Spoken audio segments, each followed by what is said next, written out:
Welcome back to Tyrants on the Field. As always, I'm your host, Joe, and that's right, it is time for the America's Team Championship, the ATC, a time-honored tradition at Adepticon. And we are smack dab in the middle of that particular tournament, which is going on right now as we speak. 2 rounds in, finally got all of the information for said tournament, so want to talk to you about it as it happens, so to speak. I am not at Adepticon, sadly. I am home in my lovely abode, but I am very much intently watching what is developing at the America's Team Championship. And we're going to bring you all of the fun there and talk to you about our favorite thing, stats breakdowns, because this is what we do on this show, and talk about the general meta in its entirety. So for this event, we have 8 teams of 5 players, so 40 participants. Really nice turnout for ATC this year, which is awesome to see. Would have been even larger if tariffs weren't involved, as a few Canadian teams were supposed to be joining, but were unable to make it due to changes in policy between the US and Canada, and that is enough of that talk here. We're going to talk about fun things like War Machine at the ATC. So player breakdown, really interesting team compositions this year. We're going to get into all of that, but let's talk about broad strokes player numbers.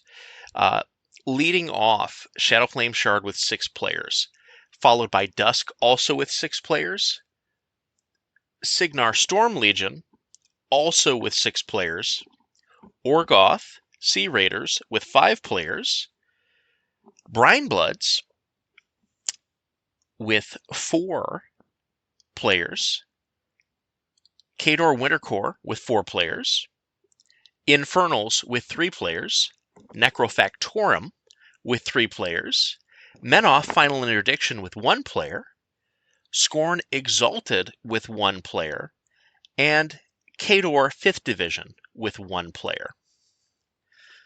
All right, let's get into some team composition. So we have 8 teams for this event. The majority of the USA teams for WTC are at this event in one way or another, at least from a player standpoint. So really good field, really strong competition across the way. A lot of players also that ultimately were not selected but did have their resumes in and were highly pointed if you go back and look at the selection process. So let's talk about Dirty Mike Sent His Boys. Dirty Mike Sent His Boys has a composition of Infernals, Wintercore, Storm Legion, Orgoth Sea Raiders, and Chimera Shadowflame Shard. From a caster breakdown, Infernals is running a pairing of Zadaroth and Agathon. For Wintercore, we see a Velcool and Baronova pair up. Interesting to see Baronova get some more play. We'll come back to this list for the Baronova particularly, just because I find it fascinating. We have, on the Storm Legion side, we have a pairing of Alistair Kane and Calder.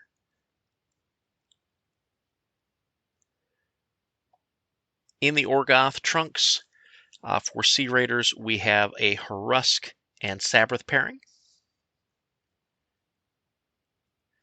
And for Shadowflame Shard, we have Shyrus and Rassic. So pretty interesting comp there. on the whole. Going now to the boating balls. Boating balls has a composition of Dusk House Callus, Crix Necrofactorum, Signar Storm Legion, Chimera Shadowflame Shard, and Infernals. In the Dusk pairing, we have Moraine paired up with Heleth. In the Necrofactorum pairing, we have Sepsira paired up with Decethus.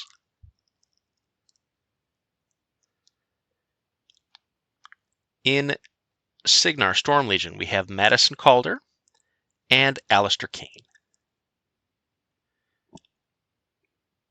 For Shadowflame Shard, we see a pairing of Shyrus and Lilith.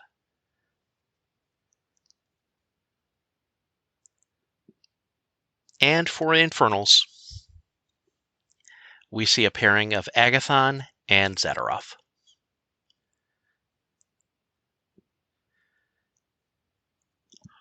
For More Trash Can, Less Trash Can't, which is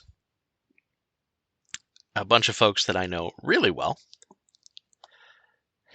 and best of luck to them in the tournament. We have a pairing, we have a lineup of Storm Legion, Storm Legion. We have Menoth, Final Interdiction.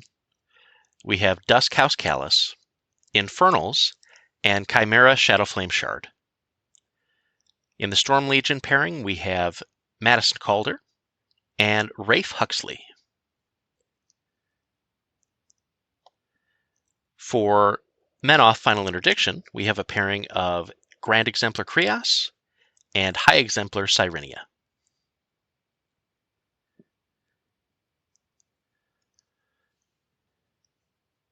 In the Dust Trunks, we have Tyrus and Moraine.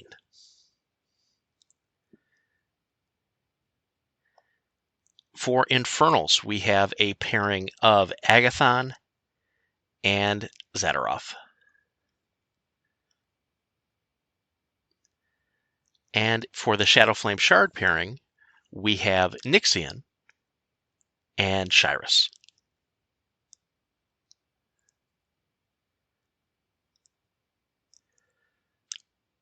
A second helping of Turkey Pot Pie. We have our first double up. We have two Dusk House Callus players. We have Necrofactorium. We have Brine Bloods, and we have Scorn Exalted. In the first Dust pairing, we see a pairing of Hazaroth and Moraine. In the second in the Necrofactorium pairing, we see a pairing of Decethus and Sepsira.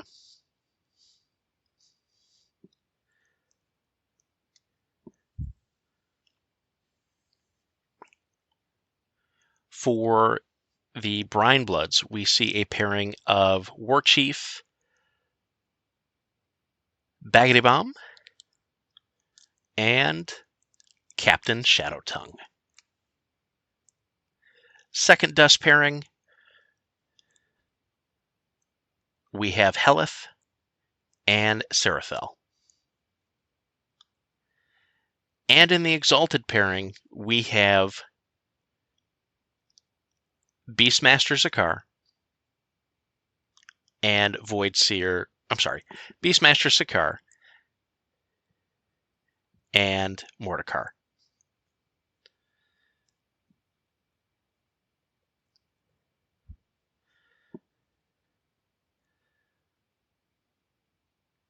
Lordy.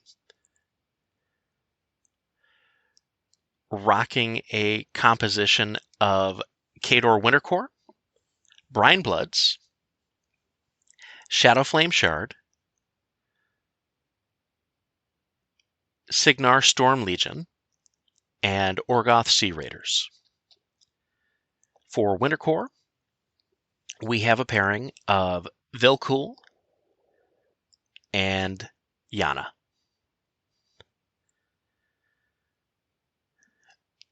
In Brine Bloods in this pairing, we have Foul Blood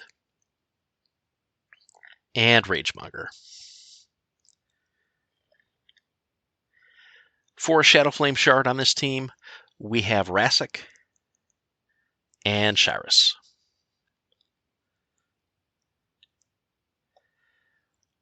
For Storm Legion in this pairing, we see Rafe Huxley and Madison Calder.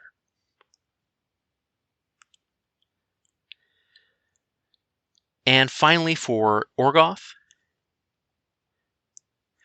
we have Sabreth and Harusk.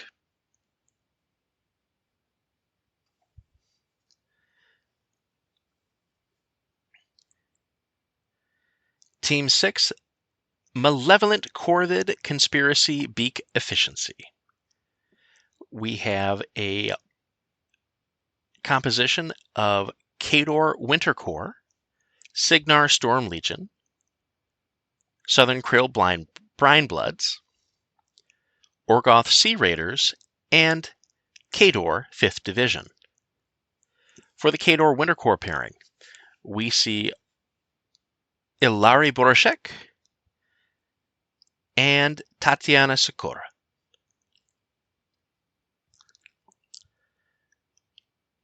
For Signar Storm Legion, we have Alistair Kane and Madison Calder.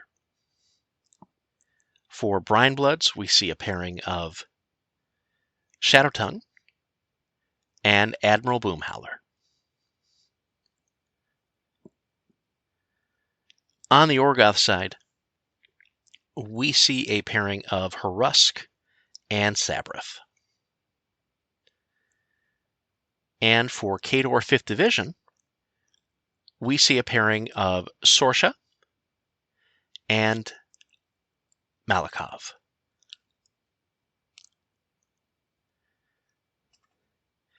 Team 7, Team Bumble. On Team Bumble, we have a pairing composition of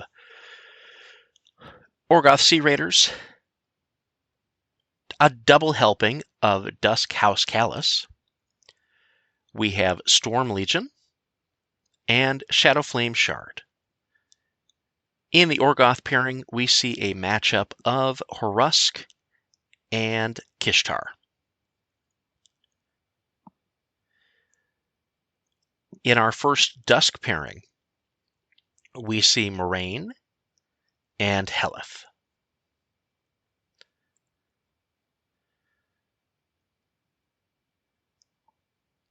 For our Storm Legion, we see Madison Calder and Sparkhammer.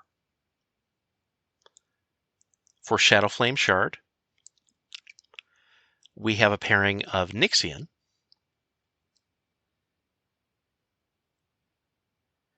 and Lilith.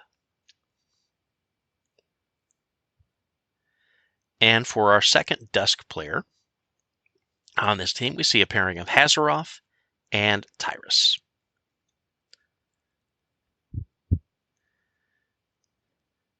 Last but not least, we have the Knights of Camelort. Nice play on the Chicago favorite, Malort. God help us all.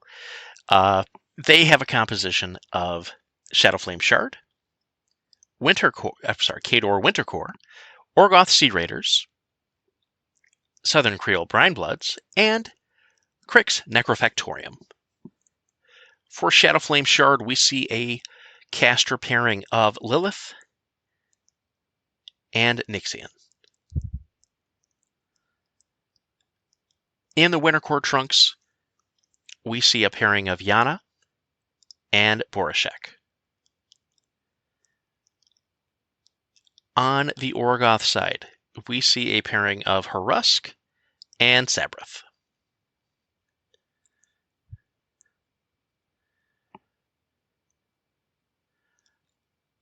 On the Brine Blood side, we see a pairing of Ragemonger and Admiral Broomhowler. And finally, in Necrofactorium, we have a pairing of Decathus and Eviscerus.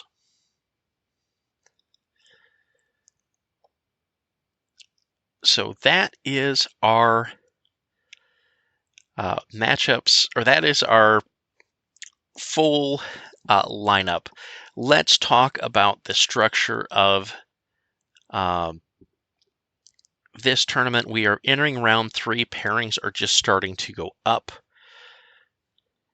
On our top table,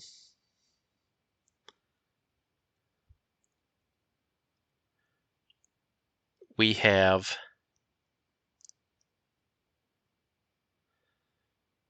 Dirty Mike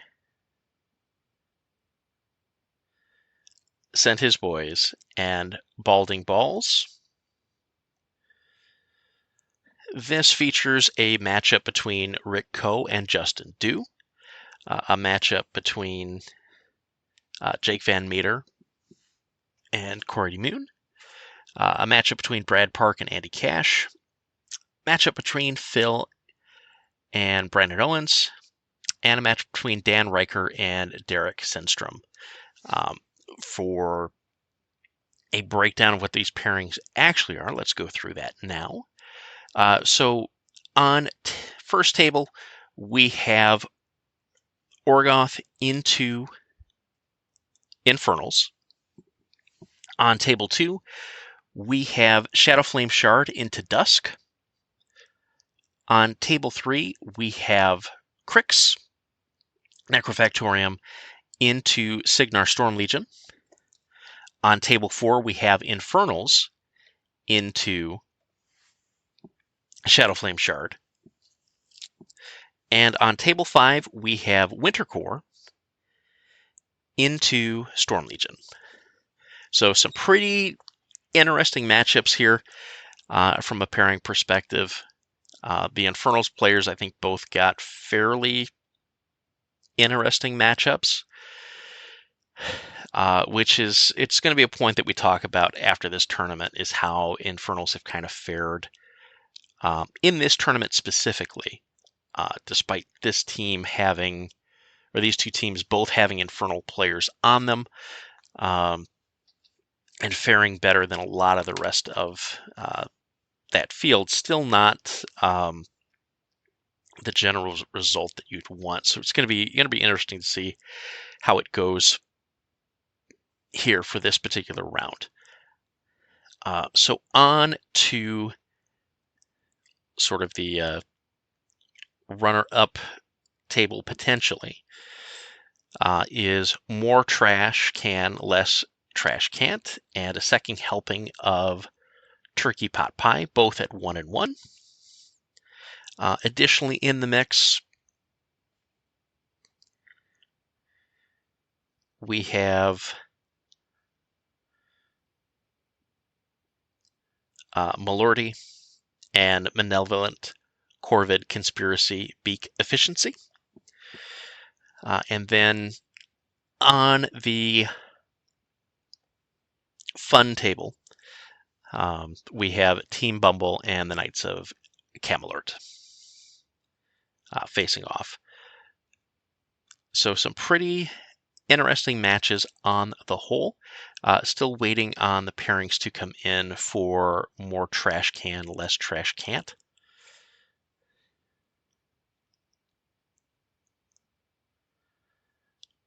So while we're waiting on that, let's talk about through 2 rounds, sort of where we're at from a winning percentage. And again, not enough games to really draw a ton of information here, but it's enough to have some fun. So the data that I want to talk about the most is, yet again, Shadowflame Shard, Wintercore, Necrofactorium, Storm Legion all have 50% win rates, with higher than average games played in the event. Pretty stark. Orgoth Sea Raiders, again, through 10 games played, 2 rounds, but again, they had 5 players playing them. They are 7-3 on the event. They are 70% win rate, which is the best win rate for any of the Mark IV factions in this particular event. Not overly surprising here to me. Again, in the 10 games played, Sabrith had 1 game played. She won that game. In the other 9 games, it was Harusk, 6 wins, 3 losses. And we'll talk about the composition of that Harusk list a bit, because I think it's a point to talk about, as it is becoming a mainstay meta list. So that is definitely a point that we'll talk about as we continue on here. Additional fun outliers. 200% win rates this tournament. Again, each with only 1 player, 2 rounds played so far. Exalted at 100% win rate, 1 win for each of the casters brought, which was Zakar and Mordekar. And final interdiction, the Revenge of Menoth. Krios going 2-0 so far. Absolutely having a ball. Reminding people that Menoth exists, and Menoth wills it, as they say. 5th Division, also at a 50% win rate. Again, 1 player on them, 1-1. And both with Sorsha. Sorsha had both games, 1-1. Our other outliers, again, through 2 rounds played, 8 games for Brinebrun Marauders, and 12 games for House Callus. Brinebloods at a 38% win rate, going 3-5. Shadowtongue 2-1 on the day, a 67% win rate.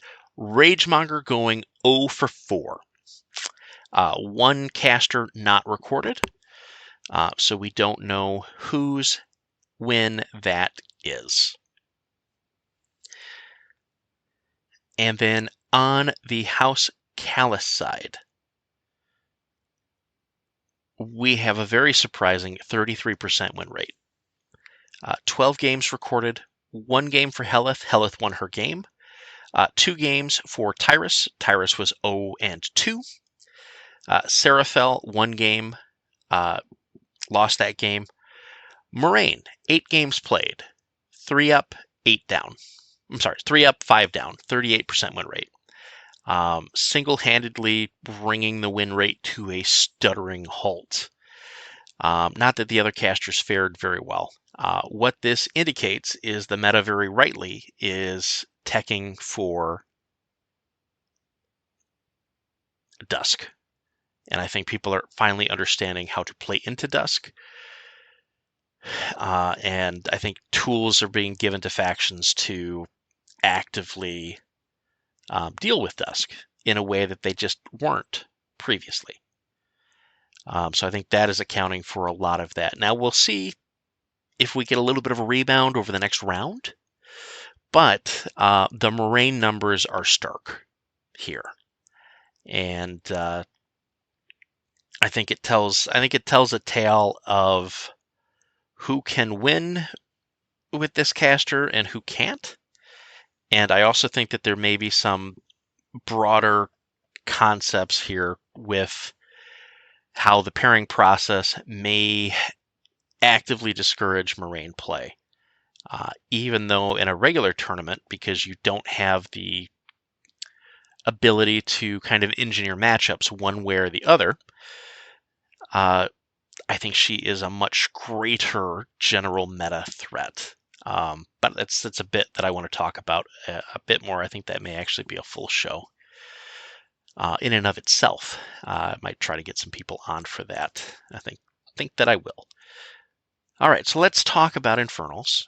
Infernals with 3 players, 6 games played through 2 rounds, 2-4 on the day. 33% win rate. 5 games attributed to Zadaroth, 2 up, 3 down, 40% win rate. Lot to unpack here. I think Zadorov is very good. I think the feat is very difficult, but it's also a case where if you get an understanding of how to play into that matchup, the Infernals bit gets a little less scary on the whole, and there are some tools that a lot of factions can bring to sort of make it more of a game. It also doesn't help that the two scenarios played were payload and two fronts. I do think two fronts may have had an outsized effect on the Zadorov win rate in terms of a negative. In terms of a negative, they don't tend to want to spread nearly as much as that requires. So it's interesting through 2 rounds. And let's talk about a couple of lists that I just find interesting. Because this is what I do. We talk about interesting bits of the meta.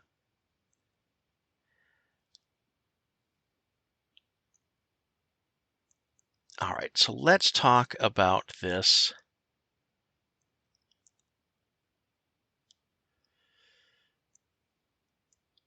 list here.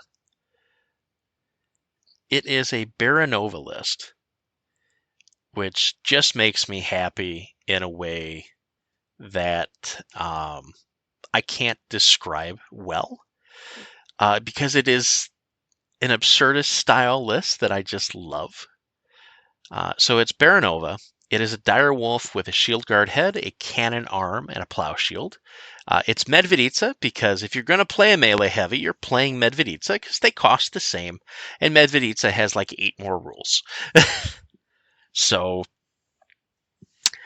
I like it. Then it's 2 Sky Raiders. For those that don't remember at home, Sky Raiders went through a little bit of a change this January update. Mainly they got 2 points cheaper, so now they're 13 points apiece. In Khador, their benefit is they go up from armor 18 to armor 20, and if you're able to kill them, it gets to do a one last attack against you that's this big AoE, which is basically the ship crashing into you. So the ship tries to crash land on you. Then it's 2 Bisons. It is Kruger. It is a Winter Corps officer, it's a unit of Arcanist, and it's a unit of Mana War suppressors with the Hounds, who may be the single best character unit in the game, and I say that knowing shards exist, and loving shards myself immensely. So this is a really interesting list when you break it down. And then from a card perspective, we've got Sapper, Put the Fires Out, Lucky Penny, Hit and Run, and Blessing of the Gods. So what is it trying to do? This list is trying to shoot the absolute living crap out of you and forcing you to play against very speedy, very tanky balloon elements, while it's blasting you with quality AoEs from the Bisons, while Kruger is going and picking out anything else that it needs to.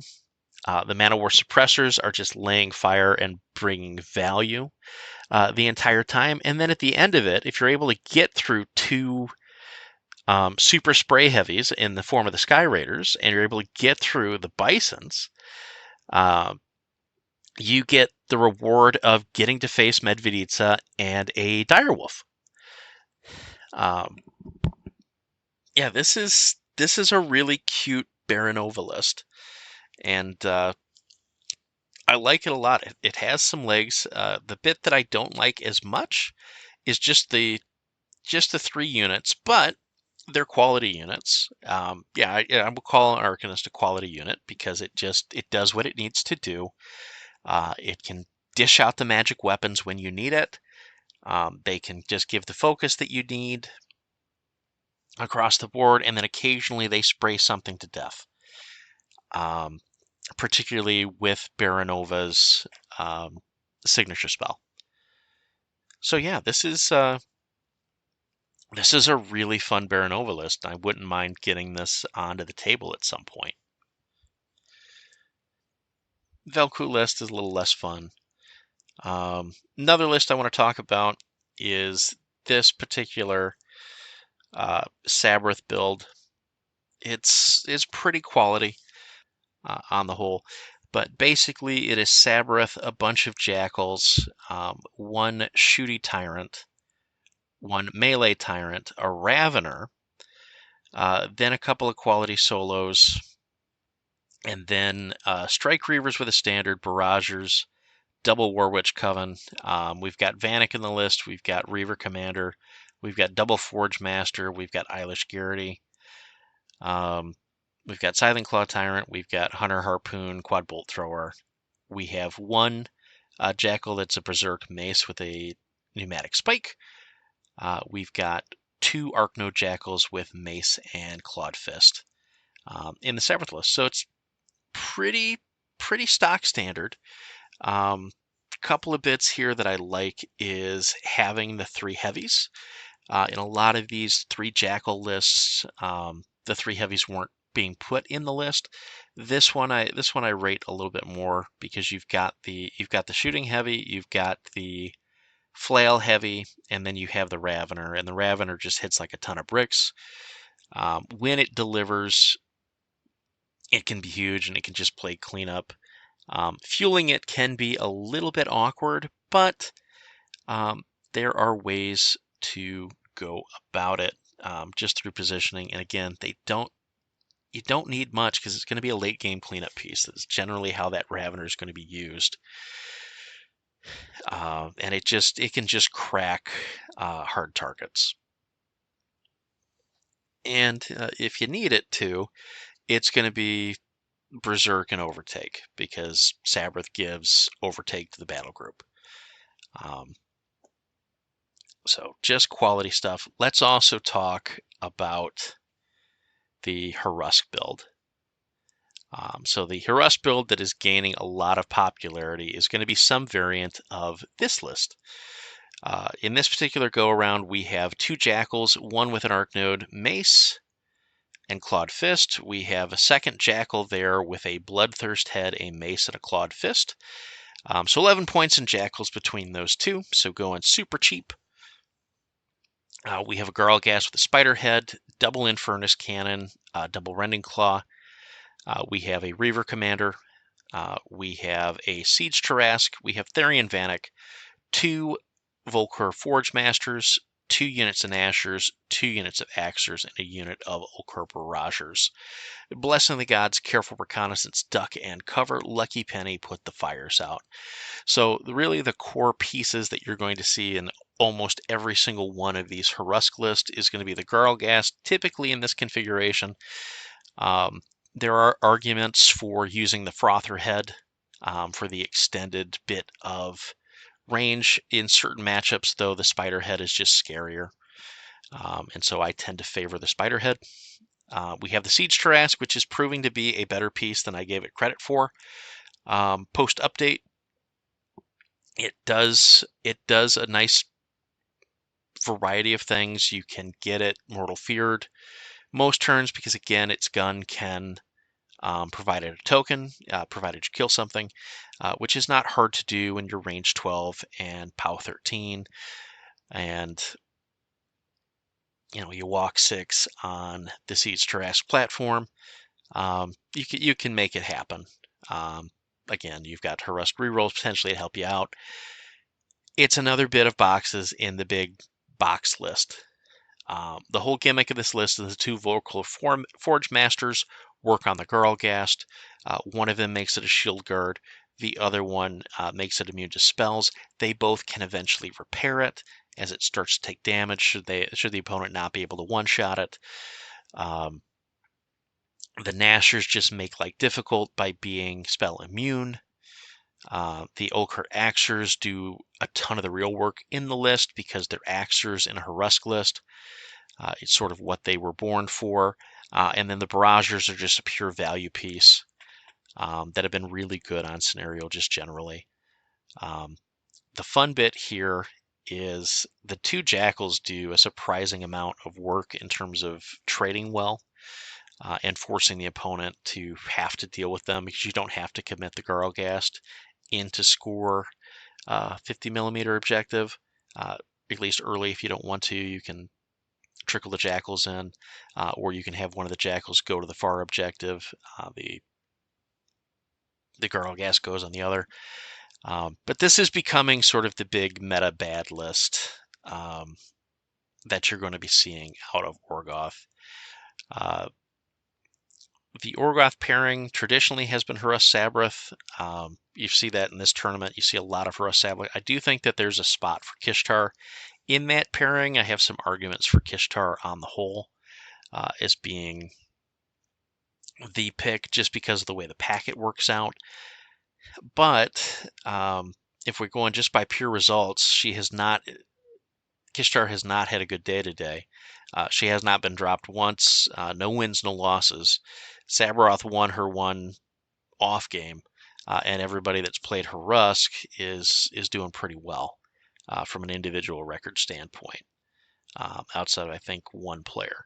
So, but on the whole, doing well as a faction, which is great to see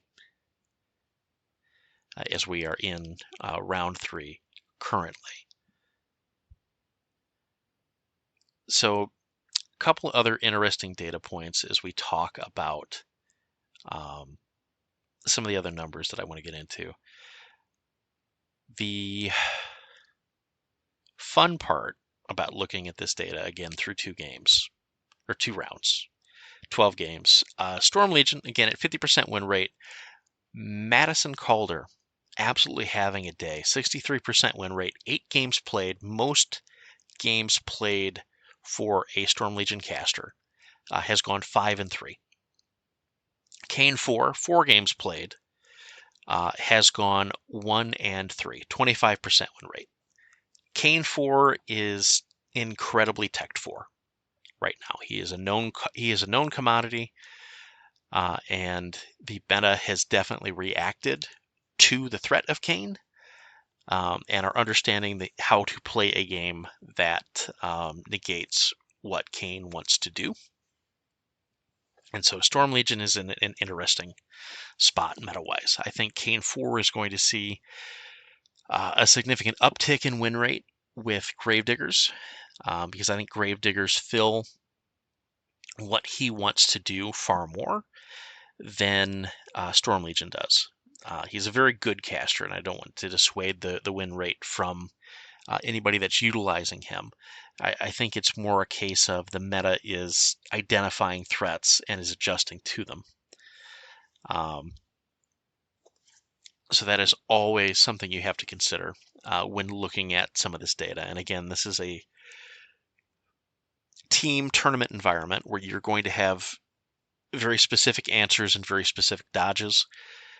And if you're able to line it up correctly, which it looks like in many cases the teams have been able to do into Storm Legion, they are actively dodging the Kane properly and getting Kane into disadvantageous matchups. But as a result, Calder is getting those secondary matchups, and Calder is very much been properly built to handle those matchups in a lot of cases. So I can't wait to dig into the rest of the data here once we have once we have round 3 completed. A couple of other interesting bits. First player has a 60% win rate. Second player has a 40% win rate. This packet is very much first player focused, at least in these early part of games. So that is pretty interesting to see. We see a lot of death clocks this particular event. Death clock was the reason for a win in 11 games. 23 games won by scenario, 6 by caster kill for those scoring at home. Again, through 2 rounds.